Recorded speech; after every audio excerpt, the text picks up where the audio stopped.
sábado, 17 de fevereiro. O Jornal da Cultura está começando com os seguintes destaques. Brasil registra mais de 550 mil casos de dengue. Mortes chegam a 94. Belo Horizonte é a terceira capital do país a decretar situação de emergência por causa da doença.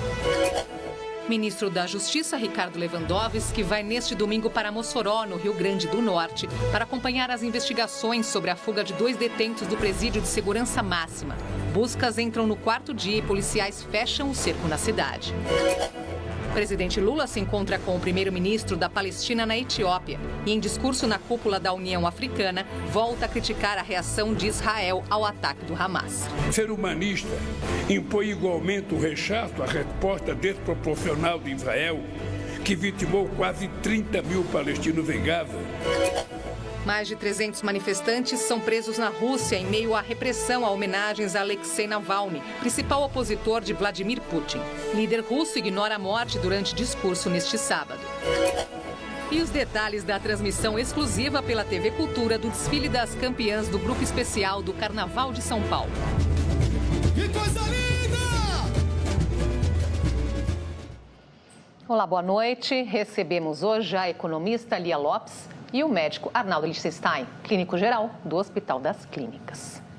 O número de brasileiros com dengue pode ser o dobro do divulgado por causa dos casos assintomáticos. É o que estimam os médicos e pesquisadores. A discussão, que divide opiniões de especialistas, é se as pessoas sem sintomas são ou não um risco a mais para a propagação da epidemia. Neste sábado, Belo Horizonte decretou situação de emergência por causa da doença. A dengue se alastra em vários estados. Dados do Ministério da Saúde indicam que o número de casos já ultrapassa os 555 mil este ano. São 94 mortes confirmadas e 381 em investigação. Hoje, a Prefeitura de Belo Horizonte decretou situação de emergência. É a terceira capital nesta condição. De acordo com o painel de monitoramento de arboviroses, Minas Gerais registra o maior número de casos prováveis, ultrapassando 192 mil. Depois vem São Paulo, com mais de 90 mil. Distrito Federal, com quase 68 mil. Paraná, com mais de 58 mil. E Rio de Janeiro, com cerca de 41 mil. Febre alta, fortes dores musculares, articulares e de cabeça, além de manchas vermelhas pelo corpo, são sintomas clássicos da dengue.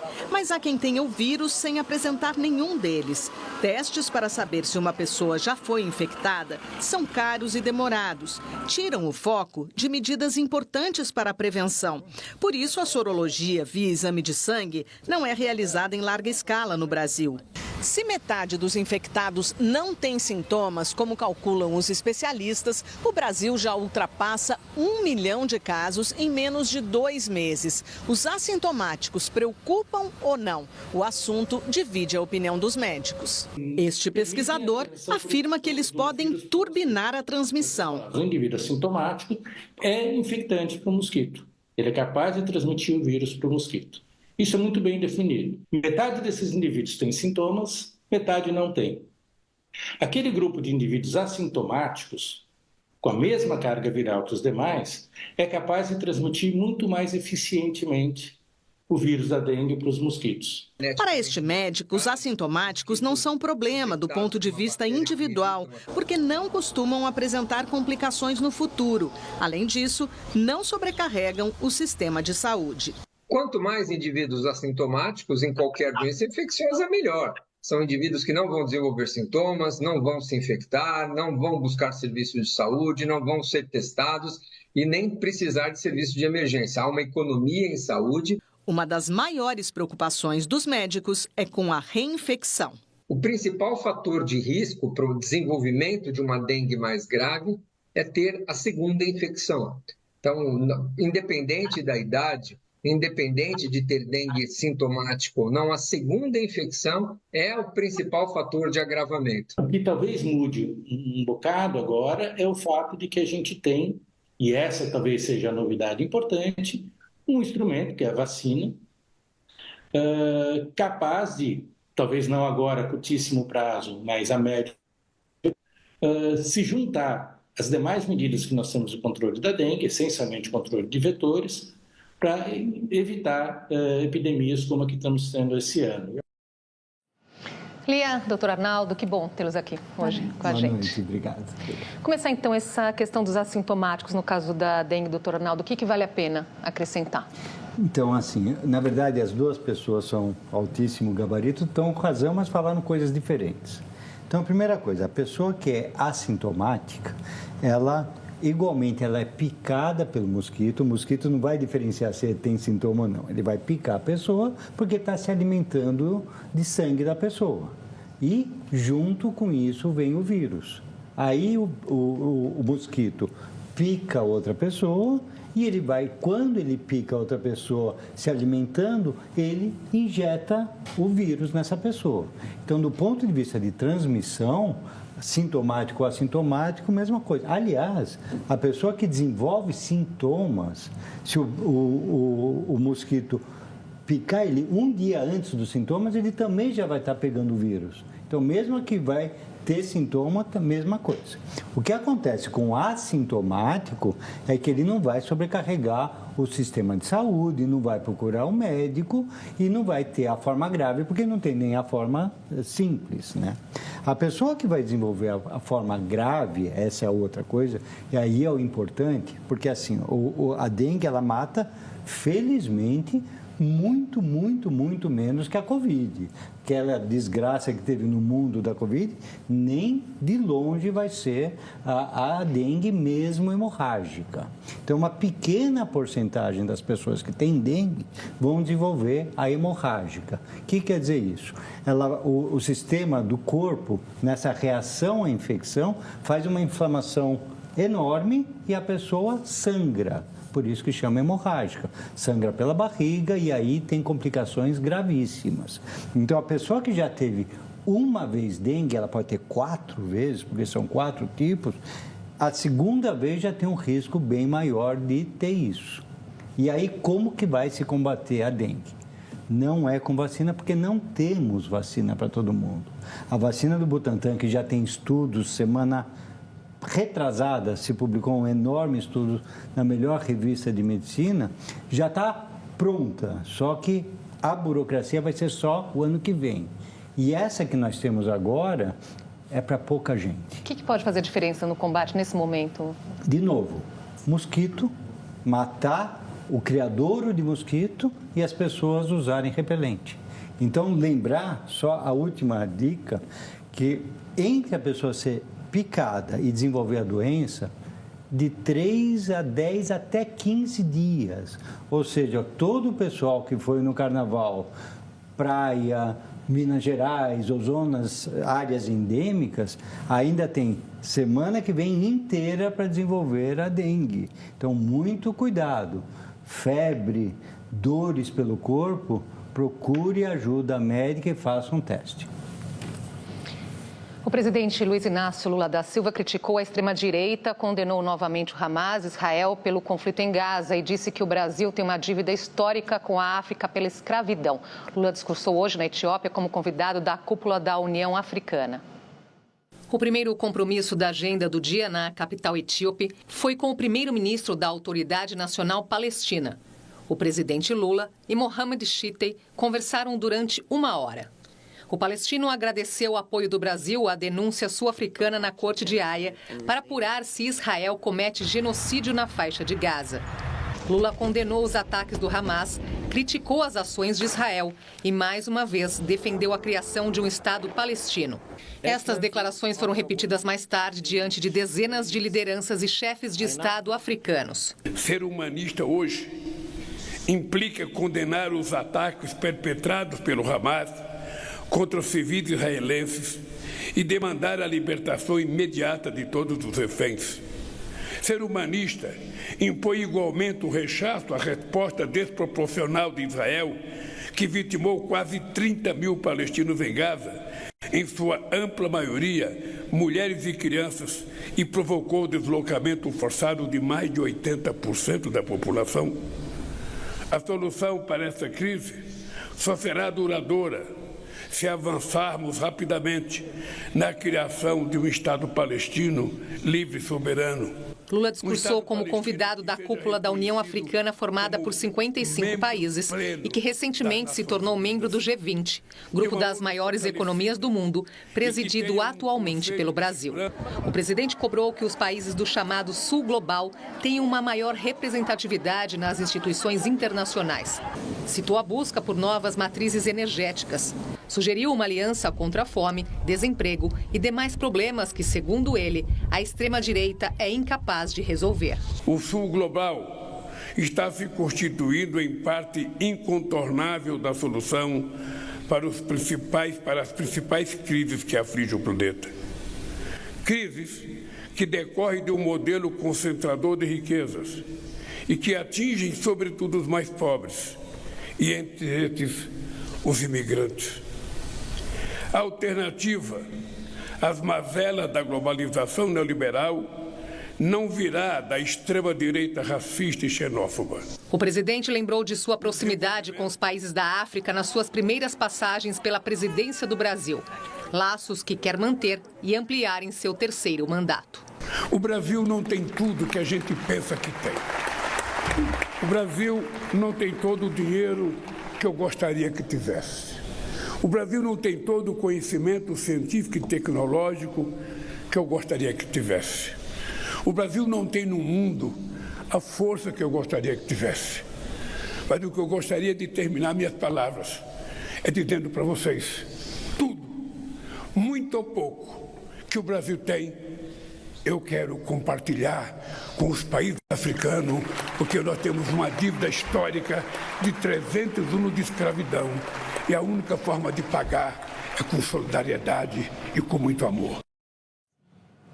Então, assim, por partes, né, em relação à criação de um Estado palestino, como o presidente Lula defendeu, quanto que é viável nesse momento? É complexo e é uma briga de muitos anos, né? Não vai se resolver com um discurso, mas eu acho interessante ter uma posição, eu acho que o Lula está buscando ter uma posição enquanto liderança hoje, de colocar isso como um tema viável, como uma posição onde a gente possa entender, discutir e levar isso em consideração. Mas é complexo porque envolve muitos atores, envolve influência dos Estados Unidos, envolve uma série de questões que não são fáceis de lidar. E também um conflito que ainda perdura, né? Então, acho que esse processo, ele realmente ainda vai levar algum tempo, não vai se resolver agora, infelizmente. Doutora, não. Eu tenho um ponto aqui que me incomoda muito desde o dia 7 de janeiro. E o presidente Lula tocou em dois tipos de antirracismo, que temos todos que sermos antirracistas, né? Nós não podemos simplesmente não sermos racistas. O primeiro é o antirracismo contra negros, a dívida histórica que temos com a escravidão aí do Brasil, e o outro racismo que ele lida é o antissemitismo. Tem também a islamofobia, tem contra LGBT, tem preconceitos enormes que entram nesse pool.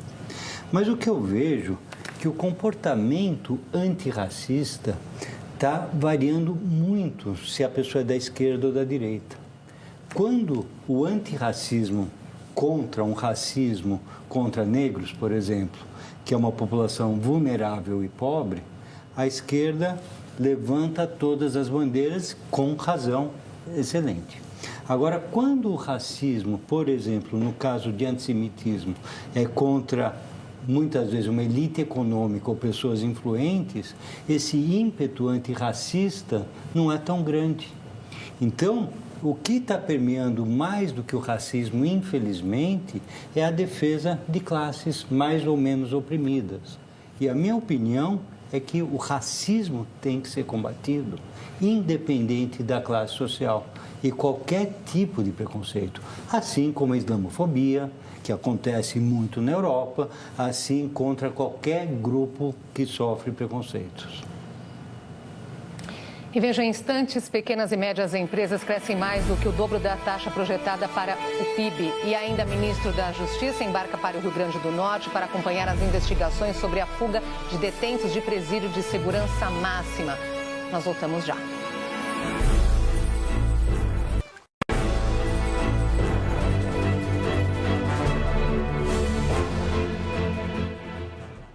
O ministro da Justiça deve embarcar amanhã ao Rio Grande do Norte para acompanhar as buscas aos 2 detentos que escaparam da Penitenciária Federal de Mossoró.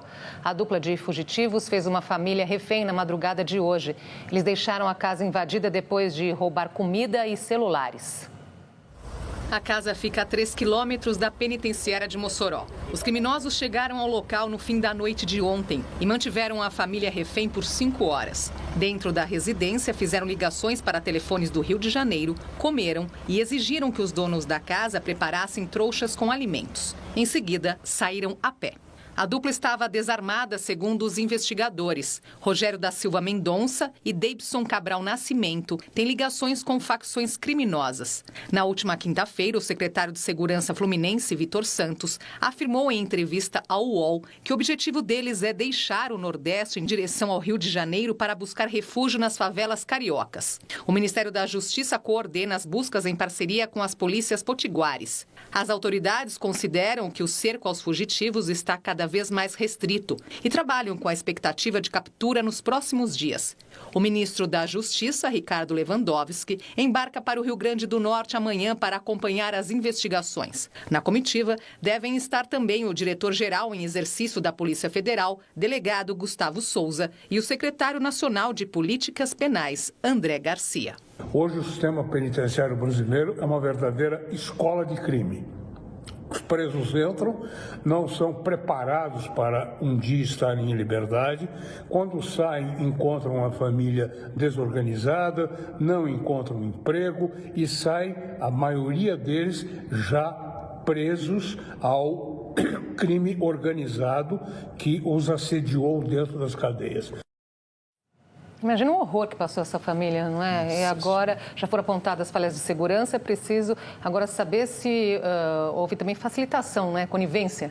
Sim. De funcionários dentro da penitenciária, né, Lia? Com certeza. E eu imagino que toda essa operação atrás, né, também mostra o potencial aí de serviço que o novo ministro da Justiça agora assumiu, porque ele colocou na agenda que o tema prioritário seria segurança. Então, atuar nesse caso, resolver esse caso, é um exemplo, né, para mostrar efetivamente o seu trabalho. Mas é complexo, eu concordo, Andresa, e acredito que, imagina as vítimas que estão sendo geradas ao longo desse caminho com a fuga desses bandidos, né?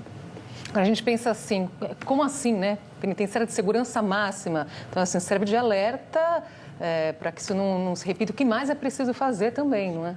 O prédio em si pode ter toda a segurança. É como um prédio de apartamentos normais. O problema é o ser humano que está atrás disso. E a corrupção e a influência do crime organizado, se está entre os políticos, não estaria num administrador de cadeia? Então, quer dizer, a discussão é muito mais ampla do que só a questão física dos prédios. A questão de todo o sistema que está sendo apodrecido por isso. Como o entrevistado comentou ali, não é? Todos esses presos aí, quando entra e o jeito que sai, não é? Não, isso. Agora, sim, as pessoas já estão ameaçadas e cooptadas por crime. A pessoa que está na cadeia, quando ele sai, ele deve favores ao crime organizado e vai trabalhar por eles depois. Isso é clássico, mas isso é o pé de chinelo. A minha preocupação é esse escalão médio e alto que começa a ser influenciado pelo crime.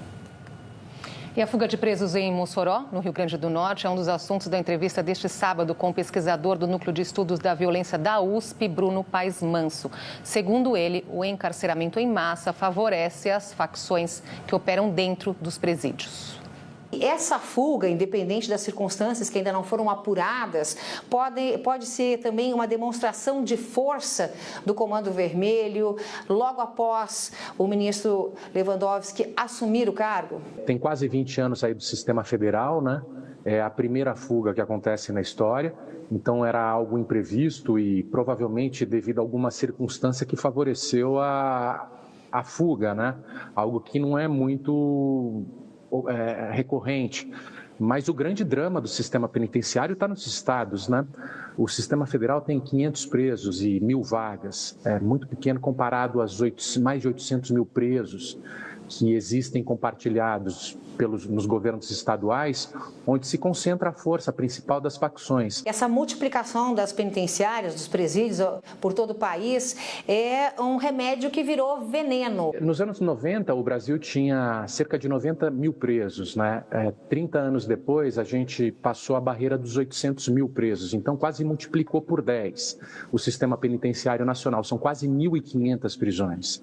E essas prisões têm recursos escassos diante dos limites fiscais. O que começou a acontecer foi que os grupos criminosos, a partir do PCC e do Comando Vermelho, passaram a se replicar no interior das outras prisões e virarem espécies de novos modelos de negócios do tráfico de drogas a partir do interior das prisões. O tráfico e o crime no Brasil tem essa peculiaridade. Ele é coordenado por gangues de dentro das prisões.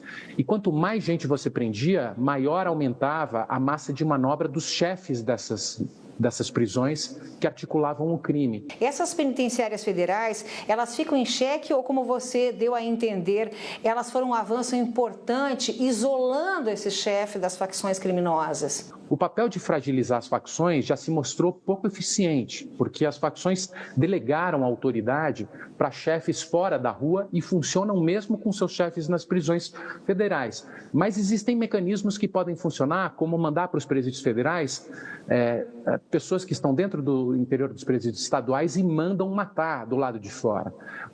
O assassinato é um grande problema das periferias brasileiras e muitos desses assassinatos são ordenados do interior das prisões. Se você tem um foco de redução de homicídios e trabalha com a redução de danos desse mercado criminal, que já é um grande desafio, mas precisa se trabalhar com a ideia de reduzir os danos que esse mercado criminal já provoca, você reduzir os homicídios é estratégico. Então, punir no interior das prisões, mandar para os federais aqueles que a inteligência detecta que mandam matar de dentro das prisões, é uma função que pode trabalhar nos presídios federais, por exemplo. Esse episódio da fuga, ele mostra de alguma forma que essa guerra contra o tráfico de drogas, ela está cada vez mais pesada. Como é que você avalia essa escalada? A capacidade de corrupção, a capacidade de infiltração no Estado é cada vez maior, porque faz girar muito dinheiro, né? Num mundo que a quantidade de empregos e de empregos formais está cada vez menor. Então, o poder deles cresce, inclusive entrando no mercado de venda de armas, de compra de fuzis e tudo mais. Então, esse é um desafio muito grande. Você tem, primeiro, desafios de redução de danos, como eu disse, reduzir a violência desses grupos nos bairros pobres, onde ela mais concentra homicídios, punindo principalmente aqueles que matam. Então, essa tem que ser prioridade dentro e fora das prisões, inclusive mandando para os federais aqueles que ordenam matar, e agir economicamente para fragilizar economicamente esses grupos. As pequenas e médias empresas surpreenderam e tiveram um desempenho muito acima da economia brasileira como um todo. Elas cresceram mais do que o dobro da taxa projetada para o Produto Interno Bruto, PIB, em 2023. Elas são pequenas e médias, chamadas de PMEs. Mas, como diz o ditado, tamanho não é documento. Esse segmento é responsável por cerca de 30% do PIB, o Produto Interno Bruto do Brasil, e emprega mais da metade da mão de obra do país. Esta empresa de tecnologia da informação e inovação, a exemplo do mundo inteiro, sofreu com a pandemia, mas se recuperou com a ajuda de novos recursos. As tecnologias, elas estão aí, a inteligência artificial está aí, e a dificuldade do novo momento é o pequeno e médio adaptar a essa nova cultura. Além de ter peso significativo na economia, elas surpreenderam em 2023. Cresceram 7%, de acordo com um estudo da OMIE, uma empresa de gestão de negócios. É mais que o dobro dos cerca de 3% de crescimento do PIB, o Produto Interno Bruto, projetados pelo mercado. O carro-chefe foi a pequena e média indústria, que disparou quase 20%, com destaque para alimentos e bebidas. O setor de serviços também surfou na onda, mas com desempenho mais modesto. Quem nadou contra a maré foi o comércio e também de infraestrutura, que encolheram no ano passado. Quando vem uma crise, os primeiros que sentem são esses pequenos, mas eles também conseguem fazer movimentos para mostrar que estamos saindo desse processo de crise. A gente pode fazer uma analogia, por exemplo, com o oceano, com um transatlântico e um barquinho. Quando você quer mudar de rota, quando você quer ajustar a sua rota, o barquinho ele se movimenta de forma muito mais ágil e mais rápida. O transatlântico ele demora mais, mas ele muda a maré quando ele muda. Alguns fatores explicam o desempenho. O avanço da renda no país, com a queda no desemprego para o menor patamar desde 2014 nos cálculos do IBGE. Também contribuíram a ampliação do Bolsa Família, a valorização do salário mínimo e a queda da inflação para o nível mais baixo em 3 anos. Para 2024, o responsável pela pesquisa projeta crescimento menor das PMEs, na casa dos 3%. A gente não deve ter a mesma contribuição de avanço de renda real que a gente observou na economia em 2023, mas ainda assim a renda real deve continuar em crescimento. 2 fatores importantes na ponta do consumo, acho que é a continuidade da redução das pressões inflacionárias no país e a perspectiva de melhora das condições financeiras das famílias. E nesse quesito, é importante dizer que em 2024 deve começar a ficar mais evidente na economia real o efeito das quedas de juros promovidas pelo Banco Central desde agosto de 2023. Notícia boa, né, Lia? Das pequenas e médias empresas. E muitos desses empresários aí foram guerreiros para sobreviver à pandemia, não é? Foram sim, Andresa. A pandemia mostrou que a resiliência e também a criatividade do brasileiro, né, para se adaptar às circunstâncias, fez com que elas sobrevivessem. Mas um dado interessante é que, mais ou menos no Brasil hoje, a gente tem em torno de 22 milhões de empresas, isso mesmo. E dessas, 94% são compostas de micro e pequenas empresas. Então, o que a gente viu foi um movimento de pejotização, né? Muitas pessoas começaram a sair do seu trabalho CLT, abriram suas MEIs para prestar serviços como profissionais autônomos, liberais. Mais ou menos hoje temos em torno de 13 milhões de MEIs. Então, isso faz também com que haja um movimento maior do ciclo, né? Daquilo que era registrado e que tinha um ônus muito maior para as empresas maiores, para criar um outro sistema que flexibiliza os recursos. E também a adaptação, como já mostrou bem na matéria, na reportagem, ou seja, das empresas conseguirem entrar no sistema digital, fazer delivery. Está mais fácil também. Exato, a abertura de empresas ficou menos burocrática. Hoje você consegue abrir uma empresa em 2 dias, em tempo médio. Antes era 90 até 180 dias. Então, isso tudo fez com que o sistema se adequasse, ficasse menos burocrático, ajudasse as pessoas a formalizar os seus negócios e, a partir disso, gerar mais renda e contabilizar isso na economia formal, saindo da informalidade e entrando para a formalidade. Então, tudo isso fez com que houvesse um movimento que foi demonstrado aí na pesquisa, né, nos dados, de aumento desse setor. Agora, para frente, né, nós temos aí o desafio de equilibrar as contas, não é? Do equilíbrio fiscal. Sim. Isso pode impactar, de alguma forma, em juros e inflação, impactar Eu acho que vai impactar nas empresas no tocante à arrecadação, né, por conta da reforma tributária. Então, agora o governo vai ter que adequar para conseguir arrecadar dessas empresas. Mas também acredito que sim, como ele já trouxe na reportagem, eu concordo, com a queda da taxa de juros, isso vai fazer com que haja uma recuperação da economia, porque você volta a ter poder de compra e, portanto, consumir mais. Então, sim, isso vai impactar também nos serviços oferecidos por essas empresas. Elas muito provavelmente vão conseguir contribuir mais para o setor, mas com menos valor no tocante, como já mostrou, né? No ano passado foi 7% e para esse ano a projeção é 3%, justamente porque houve uma adequação, mas agora o setor está voltando, então pode ser que as pessoas voltem a consumir das grandes empresas e não tanto dos pequenos negócios, como durante a pandemia a gente foi mais impulsionado a fazer. Sim. Veja a seguir os gols deste sábado do campeonato alemão. E mais, lei dos genéricos completa 25 anos. Esses medicamentos são responsáveis por quase 40% do mercado farmacêutico. Nós voltamos já.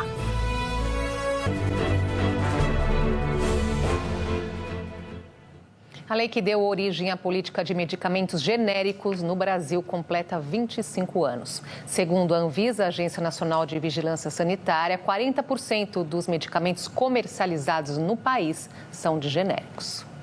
A lei dos genéricos é de fevereiro de 1999 e serviu para ampliar o acesso ao tratamento farmacológico com medicamentos mais baratos.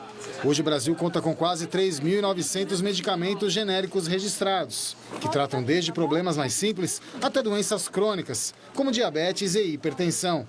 O preço médio de um genérico é de R$ 8,50.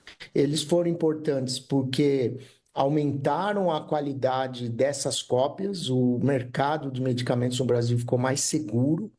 Nós passamos no final da década de 90 tragédias com as pílulas de farinha, com medicamentos falsificados para tratar câncer. O Brasil tinha uma história quase única de medicamentos de marca vendidos com muita propaganda e pouquíssima concorrência entre as empresas.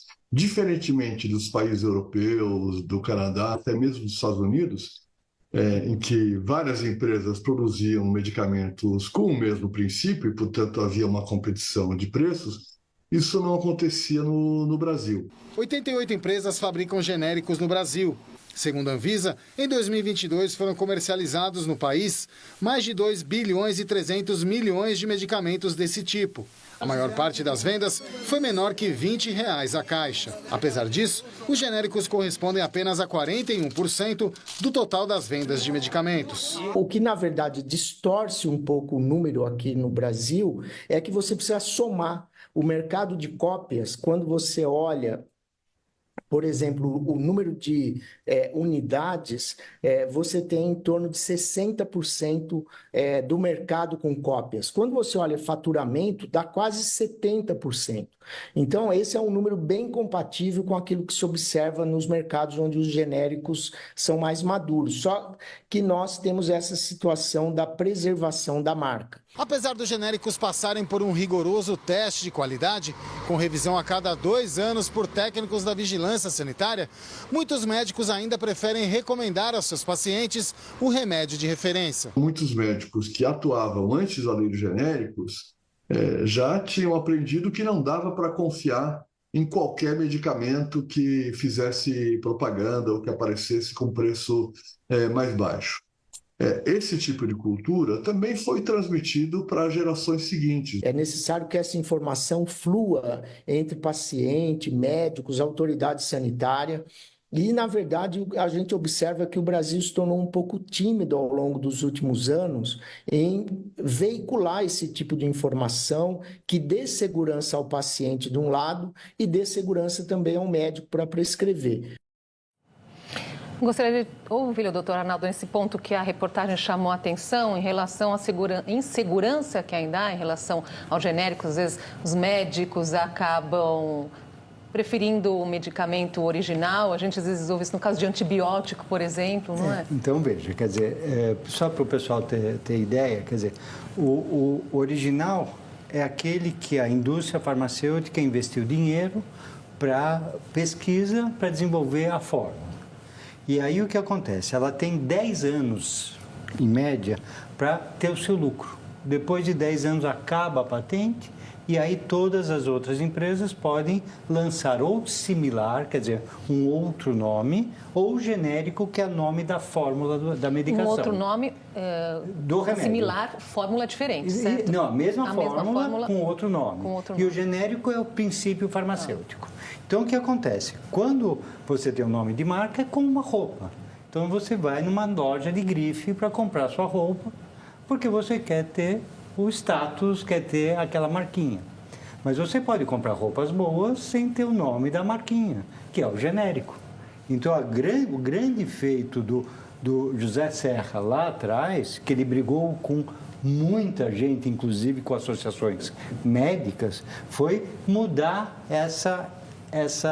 esse conceito, né? E barateou demais os remédios. E isso daqui, com a vigilância, com a supervisão e fiscalização, os genéricos são confiáveis na sua grande maioria das vezes. É lógico que aquele estigma ainda permanece, mas o médico, veja, assim, a essência da coisa é o seguinte: o médico tem que ter o seu conhecimento técnico para saber qual que é o melhor remédio para aquela doença. Mas o médico também tem o seu dever de cidadão de fazer com que o doente seja capaz de aderir. E o senhor colocou, na grande maioria das vezes, confiável. Esse outro, por cento menor, qual que é o problema? Ainda existe alguma coisa que não está tão clara, algumas empresas menores que usam má fé de burlar essa fiscalização, como tudo no mundo, né? Então, eu digo pela minha experiência que a grande maior parte dos genéricos é confiável. E isso tem o nome da empresa, né? E muitas vezes até você tem uma empresa que produz o similar, o de marca e o genérico. Então, quer dizer, a mesma máquina que faz os dois, só que um é de grife, que é mais caro. Então, quer dizer, isso é uma empresa confiável que consegue baratear o preço para a população. Mas algumas, infelizmente, como tudo na espécie humana, tem essa burlada. Campeonato alemão, neste domingo a TV Cultura transmitiu a partir de 1h15 da tarde o duelo entre Bochum e o vice-líder e atual campeão, Bayern de Munique, pela 22ª rodada. Vamos conferir os gols deste sábado. O Stuttgart, terceiro colocado, visitou o lanterna Darmstadt. O vice-artilheiro Guirassy abriu o placar para o Stuttgart, o 18º gol dele na competição. Nos minutos finais, Mahmoud Dahoud ampliou. E o Darmstadt ainda teve tempo para diminuir com Aaron Seidel. Final, Darmstadt 1, Stuttgart 2. O Borussia Dortmund, quarto colocado, enfrentou o Wolfsburg e ficou no empate. O goleador Niklas Füllkrug abriu o placar para o Dortmund. O Wolfsburg empatou na segunda etapa com Yannick Gerhardt, 1-1 placar final. O líder Bayer Leverkusen visitou Heidenheim. Frimpong abriu o placar para o Leverkusen. De equipamentos com inteligência artificial, novas variedades resistentes às mudanças climáticas foram destaque na Show Rural de Cascavel.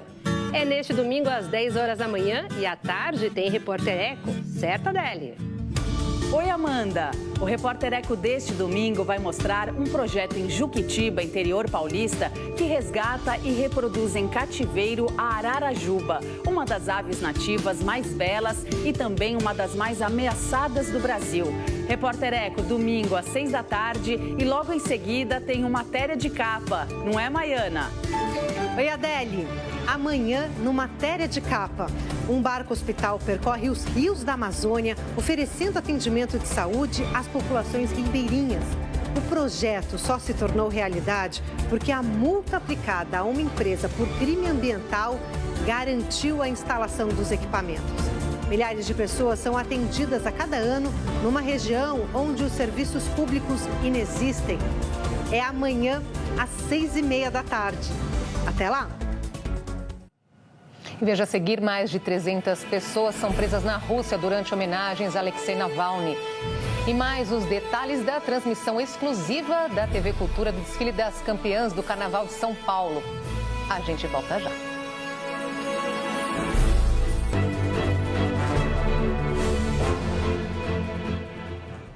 Mais de 300 pessoas já foram presas na Rússia. Elas participavam de atos em memória de Alexei Navalny. O principal opositor do regime Putin morreu ontem em uma prisão do Ártico, em circunstâncias ainda não esclarecidas. Flores, vigílias, homenagens. Cidadãos manifestam o seu pesar pela morte de Alexei Navalny. E por isso bateram de frente com a máquina da repressão russa. Com o argumento de que não há permissão das prefeituras, as forças policiais prenderam mais de 300 pessoas em São Petersburgo e em Moscou. Fora do alcance de Moscou, Navalny foi lembrado com um minuto de silêncio por representantes do G7, grupo das 7 maiores economias do mundo, durante a Conferência de Segurança em Munique, na Alemanha. Principal opositor do regime, Alexei Navalny morreu ontem na prisão da Sibéria, aos 47 anos de idade.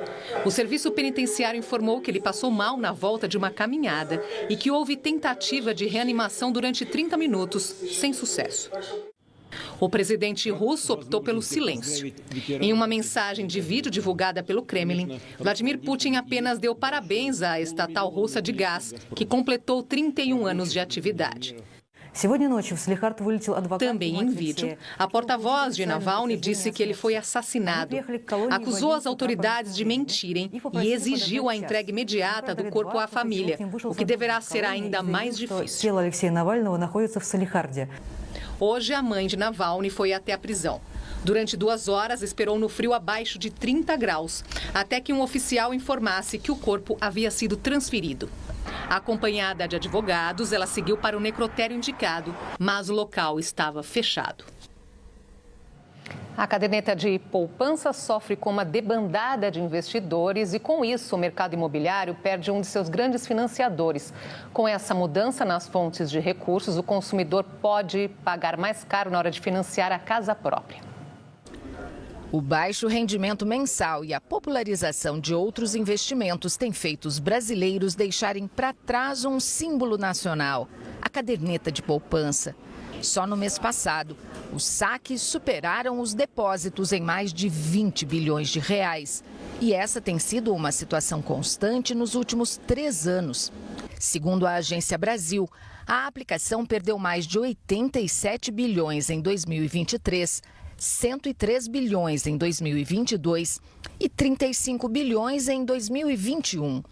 Por lei, 65% do saldo da caderneta é investido no Sistema Brasileiro de Poupança e Empréstimo, que financia imóveis de até R$1,5 milhão de reais, com juros de até 12% ao ano. O público dessa fatia do mercado imobiliário é principalmente a classe média. Para compensar a redução na poupança, os financiamentos têm usado outras fontes de recursos. Essa diferença da poupança para suprir o crescimento do mercado imobiliário, do financiamento imobiliário, foi proveniente de outras linhas de fundo, como eu falei, que são letras de imobiliárias. Tá? Essas letras, elas são mais caras que a poupança. Então, o que impacta? Impacta num custo maior, impacta num incremento na taxa do crédito imobiliário. E para as classes de menor renda, aumentou a aplicação do Fundo de Garantia no programa Minha Casa Minha Vida. Então, houve uma queda significativa, sim, da poupança, né? Mas houve uma recomposição do mercado, em parte, pelo aumento do FGTS, né? Que saiu de 70 para 101 bilhões no ano passado. Só no ano passado, 30 bilhões a mais no FGTS. Para o consumidor, há um alerta. Com a mudança na fonte dos recursos para o financiamento de imóveis, a casa própria pode ficar mais cara para quem pretende comprar na planta. Talvez a dica mais importante para quem vai comprar um imóvel é juntar dinheiro, conseguir uma poupança para dar uma entrada maior e fazer um financiamento a prazo mais curto. Quanto maior o financiamento, mais juros eu vou pagar, mais dinheiro eu vou entregar para o banco e mais caro vai sair esse imóvel. Lia, pensando do ponto de vista do investidor, a diminuição do interesse pela poupança é um bom sinal? Nesse caso, Andresa, foi um movimento justamente de tentar proteger o recurso em função da alta da inflação. Então, as pessoas viram que a poupança não estava rendendo. A poupança ela é atrativa porque ela não tem indício de imposto de renda. Ela é isenta de imposto de renda. No entanto, como a inflação cresceu muito, isso deteriorou o poder de compra. Então, o dinheiro ele não estava rendendo tanto quanto outras aplicações, como um CDB 100% de CDI, que é o que o pessoal tem usado agora como um investimento mais rápido, né? E aí, a indicação do entrevistado é de voltar a colocar mais dinheiro na poupança para depois ter esse bolo e depois comprar à vista ou dar uma entrada maior. Só que, novamente, se a poupança não está rendendo, esse não é o melhor caminho. O melhor caminho é buscar justamente um CDB que pague 100% CDI para que a inflação não coma o valor, pelo menos renda o suficiente para que a pessoa consiga ter um valor maior para investir na casa própria. Agora, esse movimento, né, do setor imobiliário é muito interessante. A gente estava aqui comentando nos bastidores que as pessoas começaram, sim, a tirar dinheiro da poupança e começaram a investir na letra de crédito imobiliário, LCI.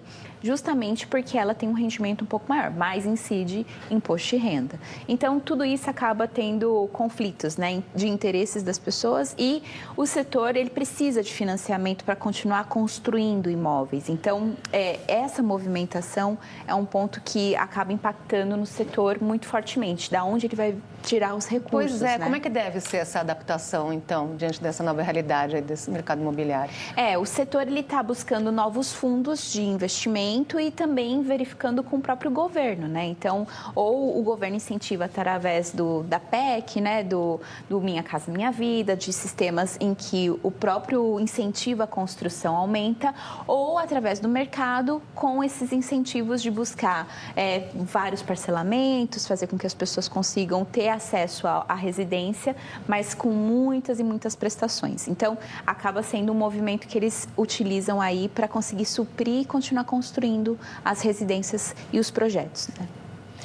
E neste sábado tem desfile das campeãs do Carnaval de São Paulo e a TV Cultura faz a transmissão ao vivo a partir das 11 da noite. 9 escolas retornam ao Sambódromo do Anhembi na noite de hoje. E o repórter Luiz Turati está por lá e já tem samba na avenida. Boa noite, Turati. Tem mudança este ano e a grande campeã Mocidade Alegre não será a última a desfilar como de costume? Oi, conta pra gente. Boa noite pra você, pra todo mundo que tá ligado com a gente aqui no Jornal da Cultura.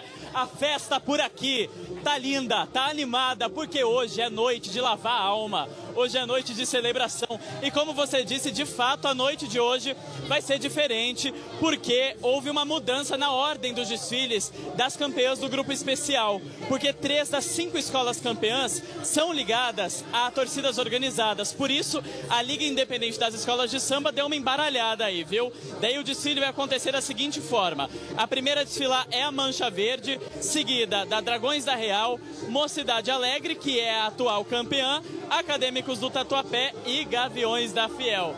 Mas olha, a festa aqui no Sambódromo começou cedo, viu? 8 da noite já tinha gente aqui desfilando. Quem abriu os trabalhos foi a Unidos de São Lucas, vice-campeã do grupo de acesso 2, e depois a X9 paulistana, a campeã do grupo de acesso 2. E quem desfila agora é a Colorado do Brás, que é a vice-campeã do grupo de acesso 1, tá entrando na avenida e eu vou conversar com a Ana Paula, que é a coordenadora da Ala das Baianas. Ana, me conta uma coisa, você tá preparada para ir pro grupo especial, mulher? Com certeza, de lá a gente não devia ter saído nunca! É isso aí, a animação tá grande e hoje é noite para lavar a alma, né? Festa total. É isso mesmo, a minha ala linda aqui, a Ala das Baianas, que eu tenho com muito carinho e elas merecem. E o meu presidente e a minha primeira-dama e a minha comunidade merecem o especial. Tá certo, obrigado, bom desfile para vocês. Olha só, depois da Colorado do Brás, quem entra na avenida é a Estrela do Terceiro Milênio, que é a campeã do grupo de acesso 1. Ela e a Colorado do Brás, ano que vem, vão para o grupo especial no lugar da Tom Maior e da Independente Tricolor, que foram rebaixadas. E a partir das 11 da noite tem a transmissão do desfile das campeãs do grupo especial.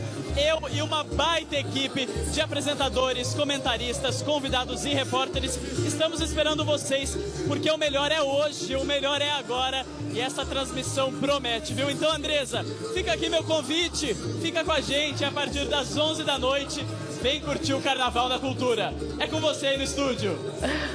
Vamos ficar sim, Turati. Obrigada, que maravilha. Bom trabalho para vocês. Está uma noite bonita, né? Contagiante. Contagiante, é isso aí.